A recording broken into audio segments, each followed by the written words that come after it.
We welcome you to a wonderful performance that is called as Sand Art Performance by Mr. Sudhakant. Sudhakant is a renowned sand artist. He has so far performed more than 1,000 performances throughout the country and won acclaims from all corners. And Mr. Sudhakant, who is actually a master's in fine arts, has developed a unique art in presenting any theme he could do within no time, and now he is ready to make a performance on the journey of Buddhism or the heritage of Buddhism in Telangana, right from the Advent till to the flourishing state in 13th, 14th century CE. We all know that Buddhism has witnessed all the three phases in Telangana, and now we can see various strides of the development of Buddhism in Telangana state. Please welcome Mr. Sudhakant for a wonderful sand art performance.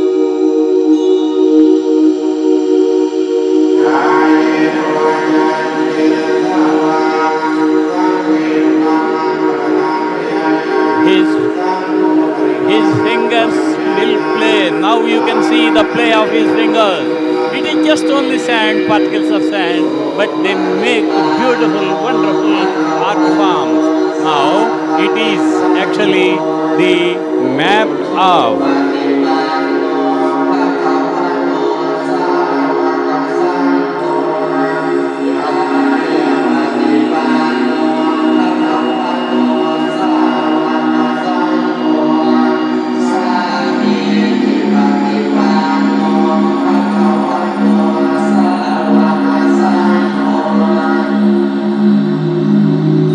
the map of India in 6th century BC.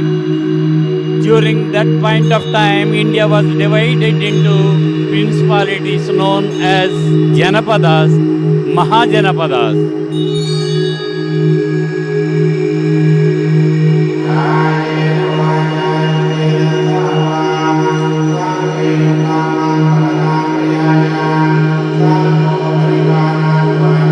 It was known as Jambudvipa, but by 1st century BC it is known as Bharatakanda. You all know that it is actually bounded by great oceans on three sides, and on the last and fourth sides, huge and high Himalayas.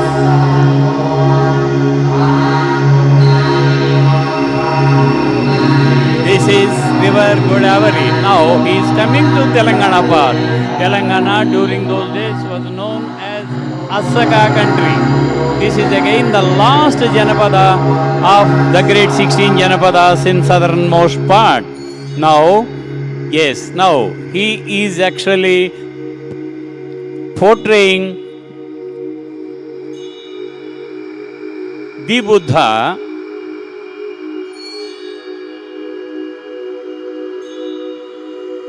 yes.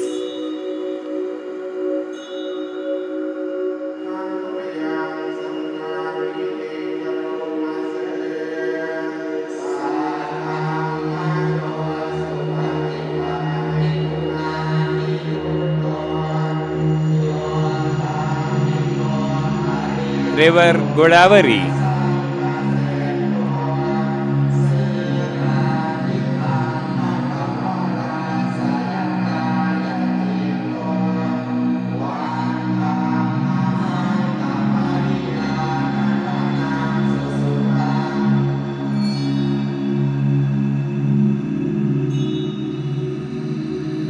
There is a hermitage.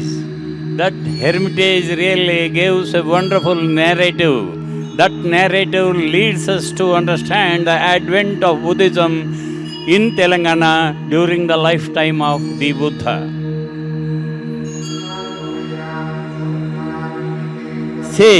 A sage was living in the hermitage, and his name was Bavari, and he has 16 disciples. He was running what to call a Gurukula, that is a residential school, where there are 16 students. At that point of time, he got a curse from a saint, another saint, And with that curse, Bavari, says Bavari, became restless in his mind and wanted a solution for it. Then he heard that there is a great man in Rajagraha. That great man was none other than the Buddha. Sage Bavari dispatches his 16 disciples to Rajagraha, where these 16 disciples chanced upon to listen to Buddha Vachana, the teachings of the Buddha, the essence of the Dhamma. Then all the 16 students wanted actually to stay there, but only one student by name Pingia, he wanted to come back and report to his master, that is Bavari. So whatever he learned through the teachings of the Buddha, that is the Dhamma, he came, returned to the hermitage and reported to sage Bavari. The entire story is narrated in Sutta Nipata, and there is one small section called Parayana Vagga of the Sutta Nipata. Now, all the 16 disciples were listening to the Buddha. They were convinced of Buddha's teachings and became the Buddhists. One of his students I mentioned earlier, Pingia, came back and reported the greatness and the essence of Buddha's teachings. Then Bavari was also convinced, oh, this is a wonderful message. This is the ultimate truth. Then he became the Buddhist, and thus the Buddha's Dhamma reached this part of the country known as Telangana during the lifetime of the Buddha. At the same time, one important incident occurred at a place called Bodhan. Bodhan is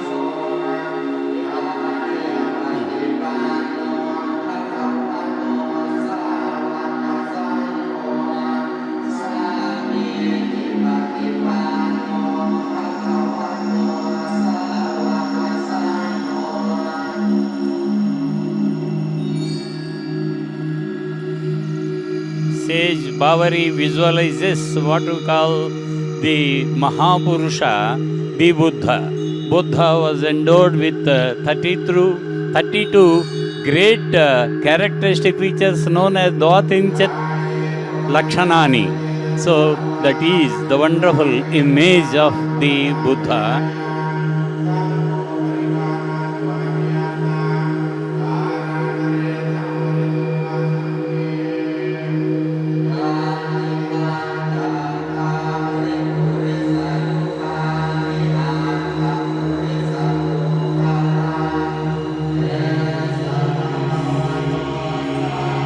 Symbolizes what we call the advent or spread of Buddha's Dhamma to Telangana.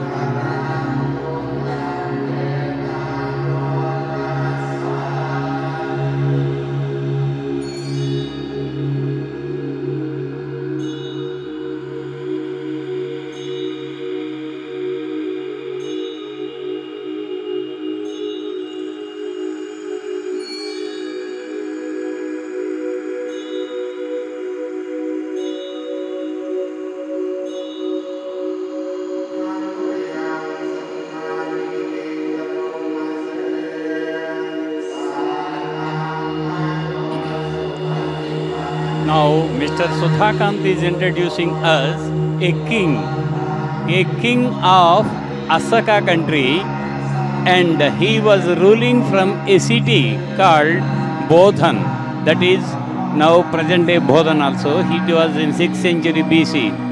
He also learned about the greatness of Buddha's Dhamma, and he wanted to get ordained by a great monk. That great monk was none other than Mahakachayana, the chief disciple of the Buddha. On his request, Mahakachayana reached Bodhan and ordained the king. So these two incidents, one is that Bavari's student brought Buddha's Dhamma, And then the king of Bodhan ordained under the auspicious guidance of Mahakasyayana. These two incidents prove that Buddhism or the Buddha's Dhamma reached Telangana or Asaka during the lifetime of the Buddha, that is in 5th century BCE. Earlier you might have seen that he was adorned with a great crown. The king uses to wear a crown. After he got convinced himself and ordained into Buddhism, he removed all those things, wore the saffron robes, and again he became a typical Buddhist.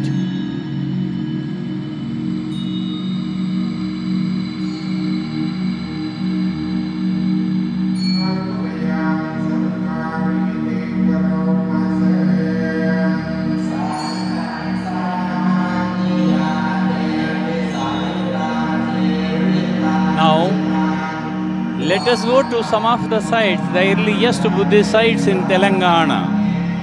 There are more than 100 sites so far mapped culturally with Buddhist affiliations. Among those sites, the earliest Buddhist sites, apart from Bodhan and Bavari's Hermitage, we have got a beautiful, wonderful Buddhist site at Kotalingala. Kotalingala, which has got clear-cut archaeological evidences showing that there was an extensive Buddhist monastery or arama endowed with Mahachaitya, stupas, and again viharas. This is known as Kotalingala, again located on the right bank of river Godavari. This goes to again 4th century BCE as far as the archaeological evidences go. This is Kotalingala.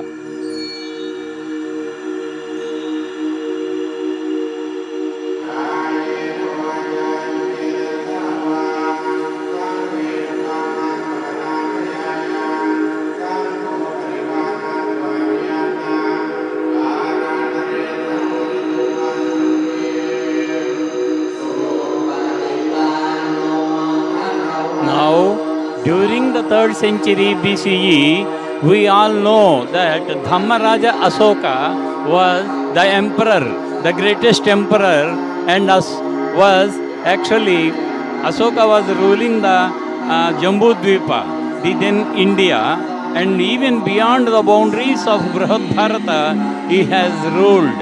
Then he was again a convinced Buddhist and spread across the message of the Buddha not only in each and every part of Jambudvipa but also as far as Macedonia. We all know that he is such a great emperor of the Mauryan dynasty.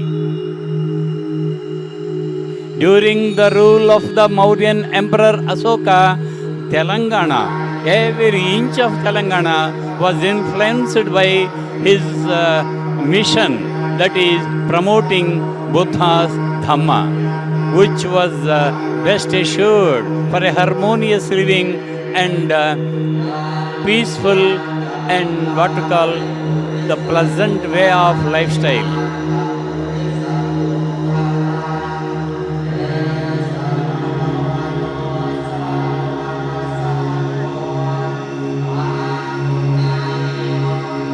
Dhammaraja Asoka has built, according to literary sources, 84,000 of stupas throughout Jambudvipa, and just to spread across the message of the Buddha in the form of stupas. Such stupas were excavated which belong to 3rd century BCE. Many such stupas are there in Telangana. It was also under the influence of Asoka's Buddha propagation.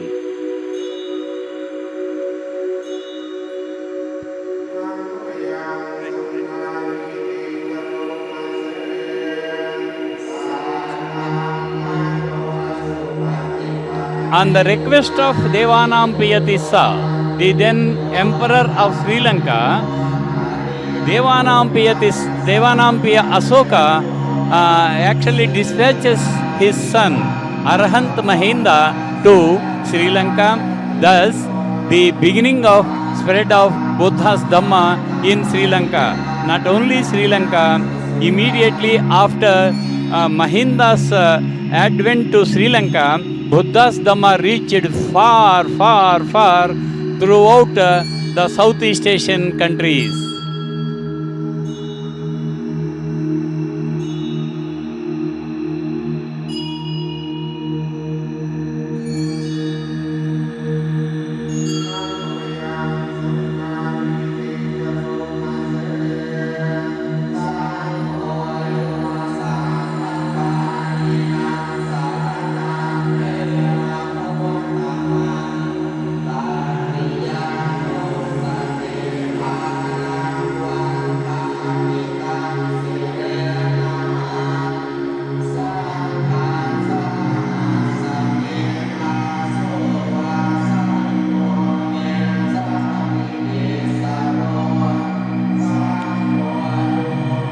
After the rule of the Mauryas in Telangana, there were 4 kings. They are known as pre-Satavahana kings because they existed a little earlier than the rule of the Satavahanas in the 2nd century BCE. Then the names of the kings, there are 4 kings, namely Narana, Gobada, Kamvaya and Samagopa. These 4 kings ruled Telangana and they have issued coins. On one of the coins of the pre-Satavahana kings, we find a beautiful depiction of Bodhi Vruksha. We all know that what Bodhi Vruksha is, under which Siddhartha became the Buddha after attaining the supreme enlightenment, Samma Sambodhi.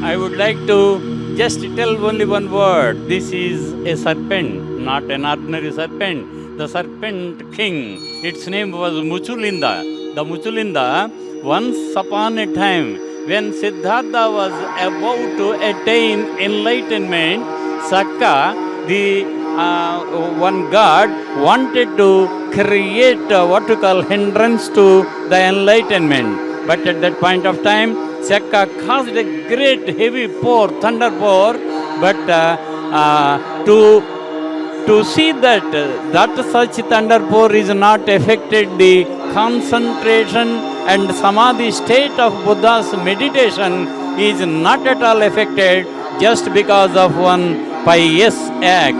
That pious act was none other than Naga Muchulinda has gone and again kept its hood on the head of Siddhartha, and it really contributed for the enlightenment of the Buddha.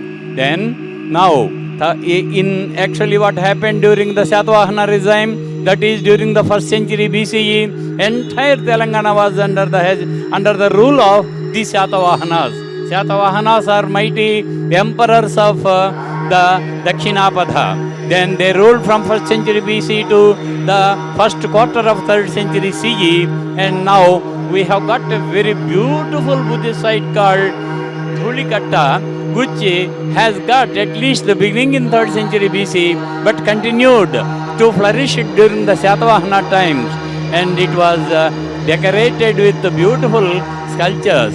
Then there was also a very beautiful Buddhist site very close to Hyderabad, called a place called Kondapur.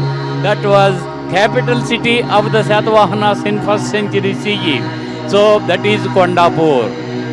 Dhulikatta, Kondapur. Next, one more important astonishing site as far as the Amaravati School of Art is concerned, that is called as Phanigiri. That is a monastery on the hilltop.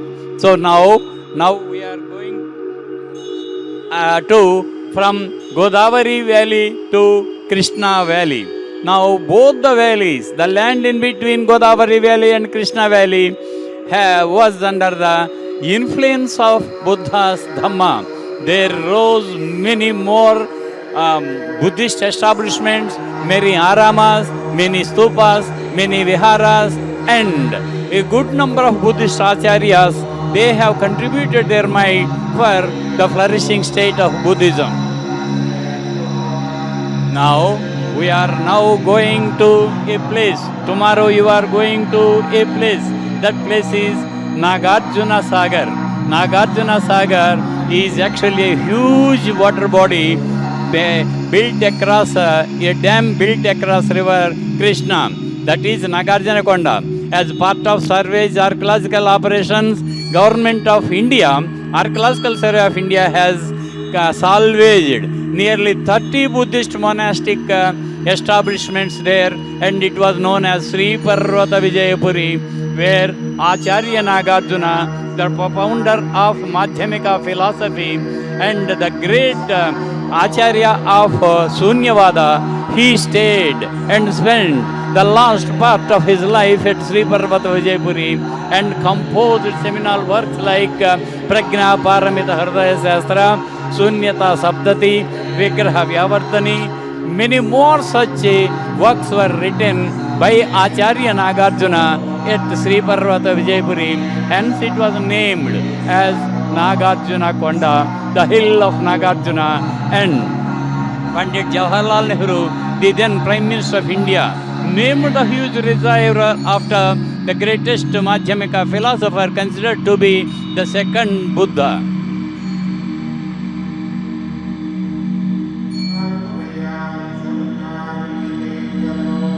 After the 3rd century CE, that is after the rule of the Ikshvakus at Sri Parvata Vijayapuri, another dynasty has sprang up from Telangana, namely Vishnugundins.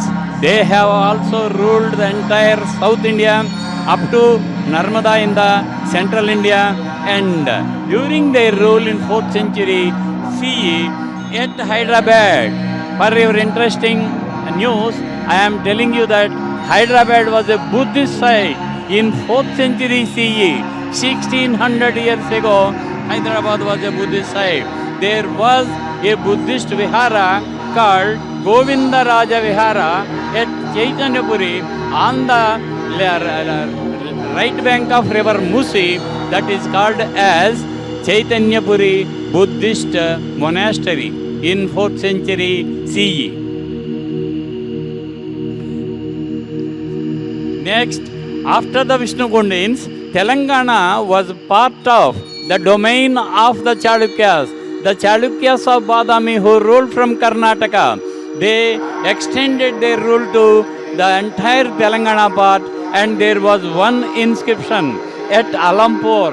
Alampur is a great pilgrimage center of a Saivite center. There is a prasasti. That prasasti was given by Chalukya Vijayaditya, in which he mentioned that he has encouraged Buddhism, Jainism, Saivism and Vaishnavism, which indirectly gives us a clue that Buddhism was also in the state of flourish during the rule of the Chalukyas of Badami. And this phase also witnessed the another movement next to Mahayana. The Mahayana phase transformed into Vajrayana, also known as Tantrayana and Mantrayana, wherein what we call a new type of rituals entered into Buddhism.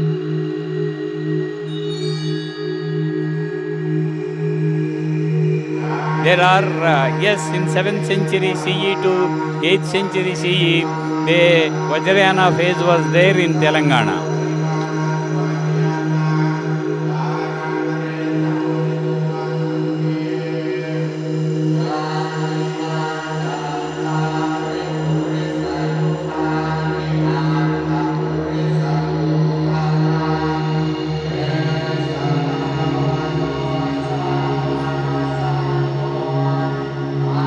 Good number of images of the Buddha. Some are in full, some are mutilated, some are broken.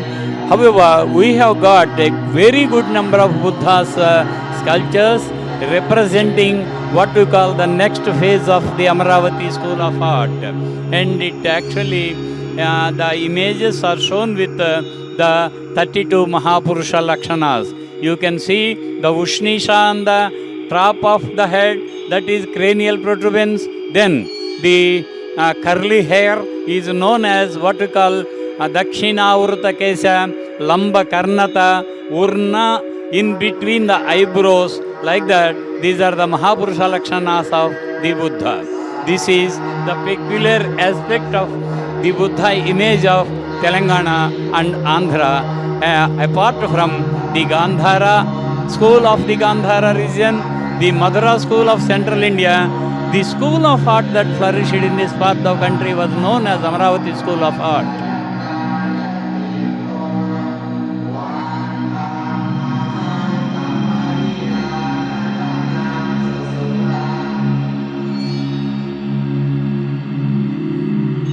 Yes, I mentioned little bit earlier, that is, there are at least 10 Vajrayana Buddhist sites in Telangana with beautiful images of Tara, then again Buddha, and Buddha in Bhumisvarsha Mudra, Akshobhya. All the Panchadhyani Buddha sculptures are recovered from the excavations, which say that it was actually, Vajrayana was in good state of flourish in Telangana.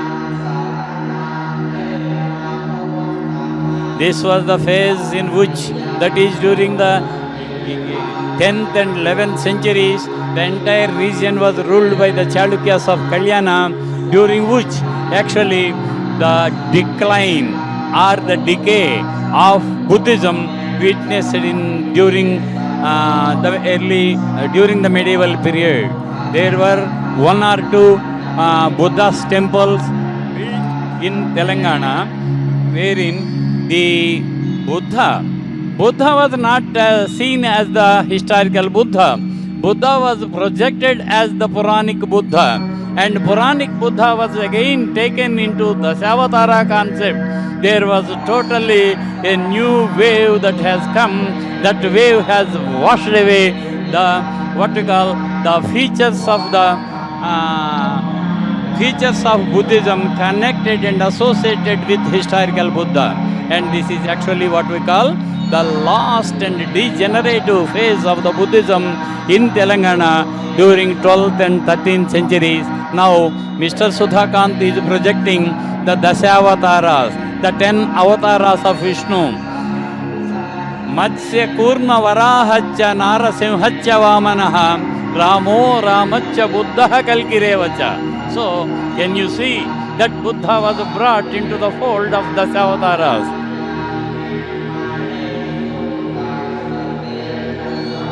He is Rama. Today actually the birthday, and today actually Sri Rama Navami. Now he is projecting Rama, Sri Rama. Today is a great festival throughout India and outside India, Sri Rama Navami.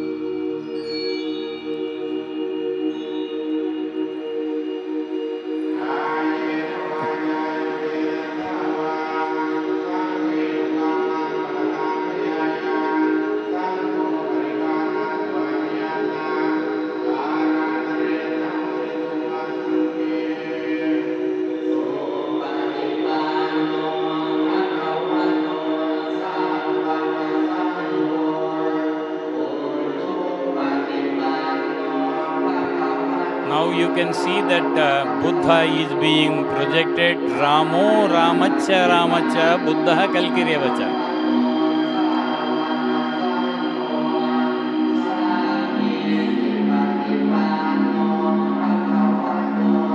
Temples at Alampur, Papanasi and Vemulavada, we can see the Buddha projected along with the other forms of Vishnu known as Dasavatara Vishnu.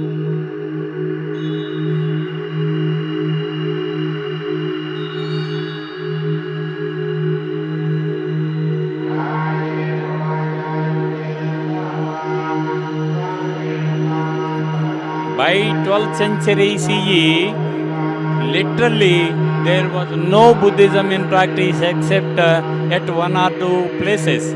There are stray references in the inscriptions that one or two single individuals have built temples to the Buddha. One such example comes from an inscription dated to 1100 and beyond. That one Mr. Malreddy from a village called Bekkalu has built a shrine for the Buddha. That is only one example we come across.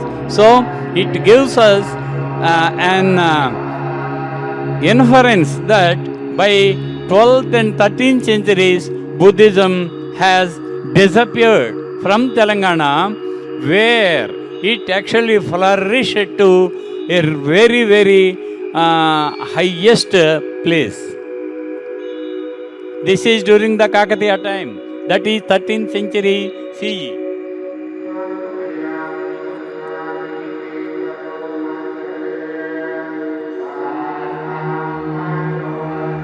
Next, there was no evidence of Buddhism until recent past, and that recent past is known as what we call revival of Buddhism.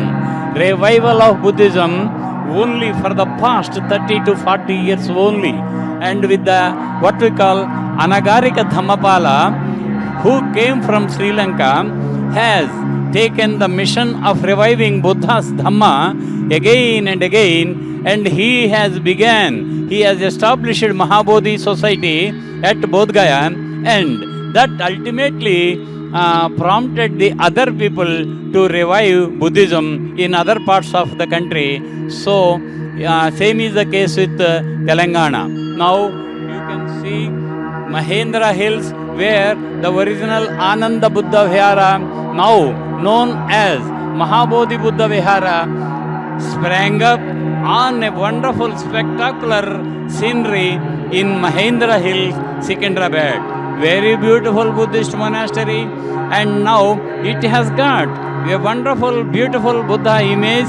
Then there is a meditation hall, there is actually a wisdom school, and there are more than 40 Buddhist monks living in this monastery. This came up only in 1974 with the initiation of, or with the support of, Upasaka Chennuri Anjaneya Reddy Garu, that this monastery has taken such a beautiful shape, and His Holiness the Dalai Lama has laid foundation, and His Holiness only launched it for the public visit in 2004. Now one more attraction, tourist attractions of Hyderabad lies amidst the huge Hussain Sagar Lake. We can see the tallest Buddha image in this part of the country, erected on Gibraltar Rock. This is known as Hussain Sagar Buddha. Every tourist whosoever visits Hyderabad will never miss to take a boat ride and reach up to the Gibraltar Rock, pay homage to Lord Buddha.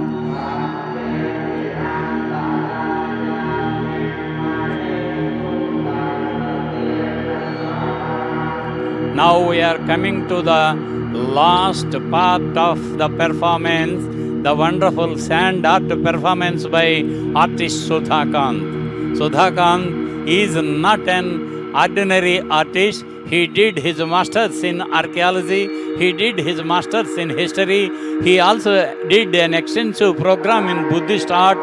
Then he specialized not only in this thing. Now he is showing us the wonderful, the larger, what you call the one of the biggest dams in India, built across river Krishna at Nagarjuna Sagar. Tomorrow, respected delegates are going to see and enjoy the beatitude of Nagarjuna Sagar Dam and its reservoir. This is again known as a place of Acharya Nagarjuna, known as a place of great Buddhist heritage site. Then there came again a new tide.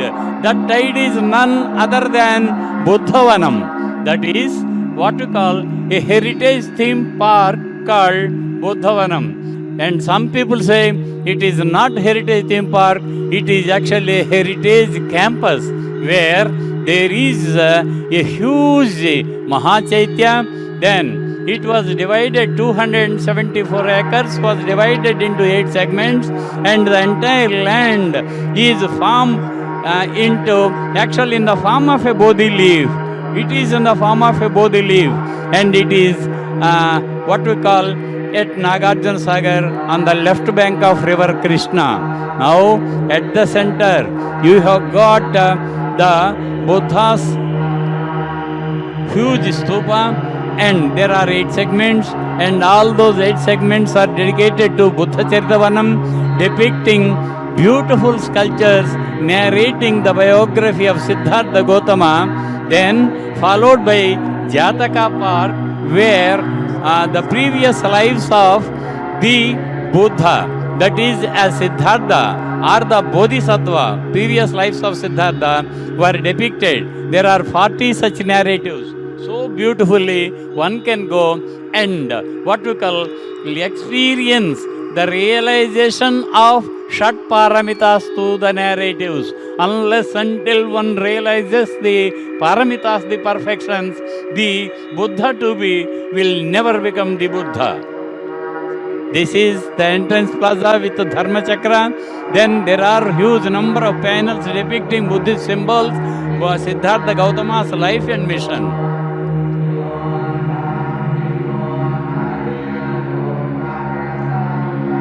Yes, at the entrance on either side there are huge elephants. We all know that the Buddha has got an epithet of Gajottama. He was shown in the form of elephant. You all know that Gajottama comes from, it is a small inscription from Odisha. Yes, now every day thousands of people frequent Buddhavanam. Tomorrow you are going to taste the beatitude of Buddhavanam in its 8 segments depicted with good and beautiful sculptural panels.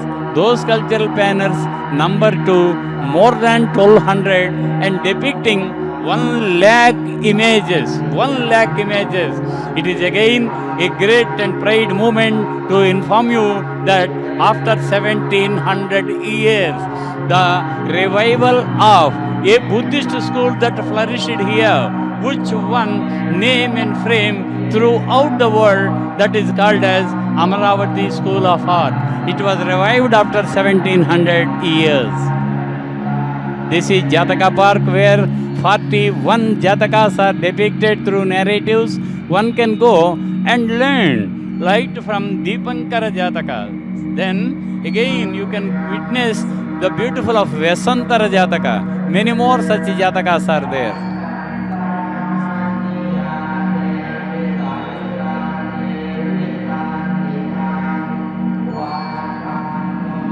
There is actually a very beautiful Buddha image that is a replica of Avukana Buddha. Avukana is a place in Sri Lanka where there is a huge rocket Buddha sculpture.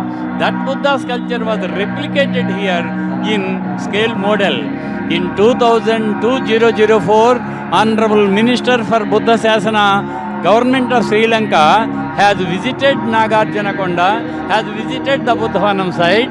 When he came to know that there was a connection between Sri Lanka and Telangana, he again wanted to re-establish that connection and he donated the Buddha image here. Now there are many segments in Buddhavanam, and one more new attraction is going to be added to Buddhavanam. That is what we call the mastermind of Mallappalli Lakshmanayaji, the special officer.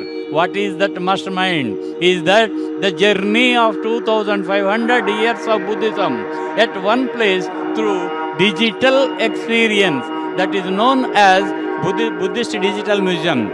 Another important attraction is Stupa Park. We all know that the architecture of the stupa varies from one region to another, from one country to another. If a visitor visits the Stupavana in Buddhavanam, he can visualize, he can see, he can feel the original stupas in skull model, 6 from India and 8 from Southeast Asia. That is Stupa Park.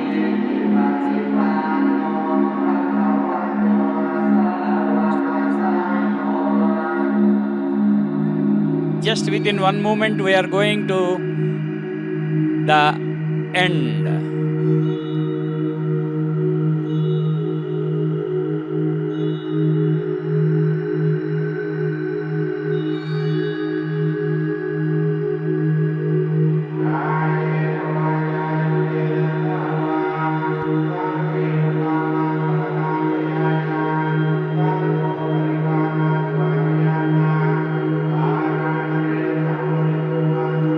This is the Mahastupa or the Mahachaitya.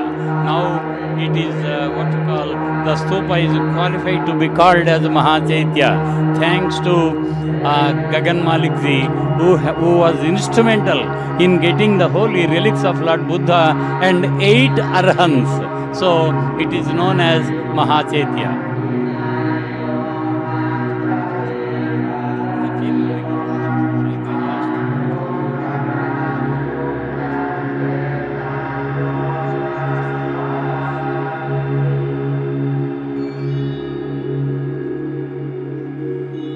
Now we are closing the program, closing the wonderful and one of its kind sand art performance by artist Sudhakant.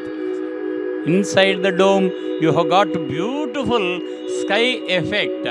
Virtual sky you can see inside the stupa tomorrow morning. Yes, this At the center we have got a Buddha shrine where Panchadhyani Buddhas are seen in sculptures.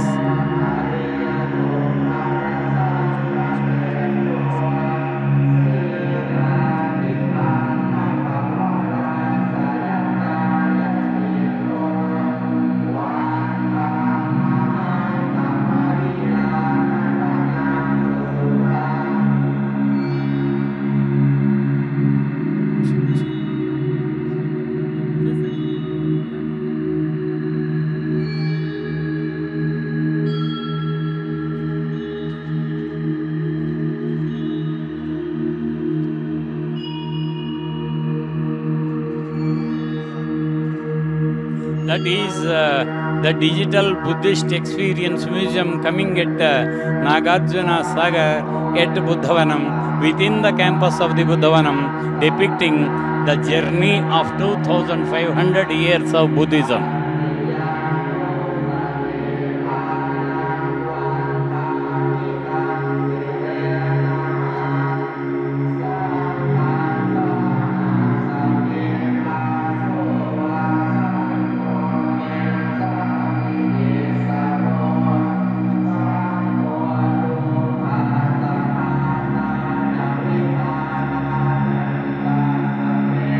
This is the logo of Telangana tourism. Telangana Jarur Ana.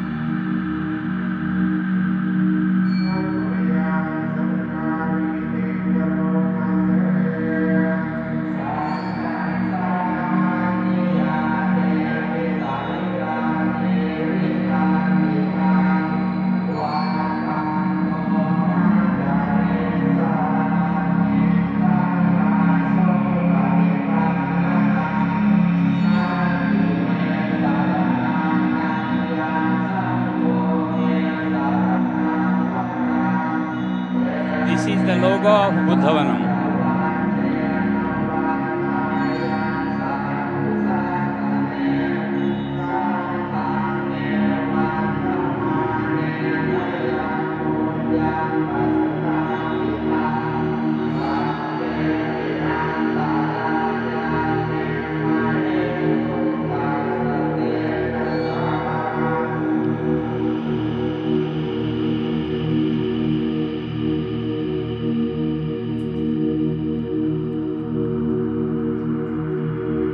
Buddham Sharanam Gacchami, Dhammam Saranam Gacchami, Sangham Saranam Gacchami. Let us collectively give a very big hand to the skillful hand and wonderful mind, the creative mind of artist Sudhakant, only one of his kind available in entire South India, that is Mr. Sudhakant.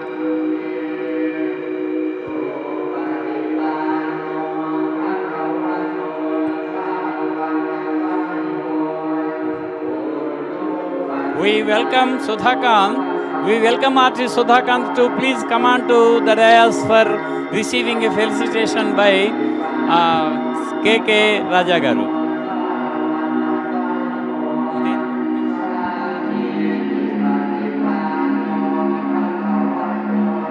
Sudhakant garu randi tondaraga. Hello. Please give him a very big hand, please. Now Mr. Sudhakant is being felicitated with a shawl of Buddhavanam and a memento to cherish the memory of his wonderful performance. We request a great artist, Mr. Jitendra, who is known for his musical instruments and it is known as musical therapy, and now we are felicitating him.